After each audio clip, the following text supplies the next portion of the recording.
నీ నాలుకను స్వాధీనంలో ఉంచుకోవటానికి ప్రయత్నం చేయాలి. ఇది చిన్న అవయవమే గాని ప్రకృతి చక్రమునకు ఏం పెడుతుందంట? చిచ్చు పెడుతుంది అనమాట. అర్థమవుతుందా? కనుక ఈ నాలుకను స్వాధీనంలో ఉంచుకోవాలి.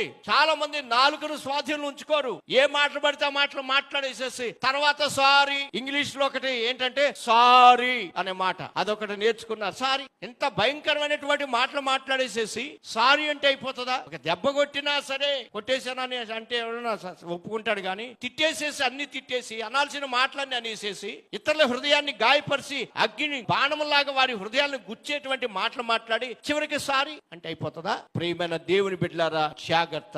నీ నాలుకను బట్టే, నువ్వు మాట్లాడే మాటను బట్టి దాని ఫలములను నువ్వు అనుభవిస్తావు. నువ్వేంటి నేనేంటి, ఇక్కడ నిలబడినటువంటి నేను గాని, కింద కూర్చున్నటువంటి మీరు గాని, లైవ్ లో వింటున్నటువంటి బిడ్డలు గాని ఎవరైనా సరే చాలా మంది అనేసేసి ముందు అనేస్తారు, తర్వాత ఏం చేస్తారు?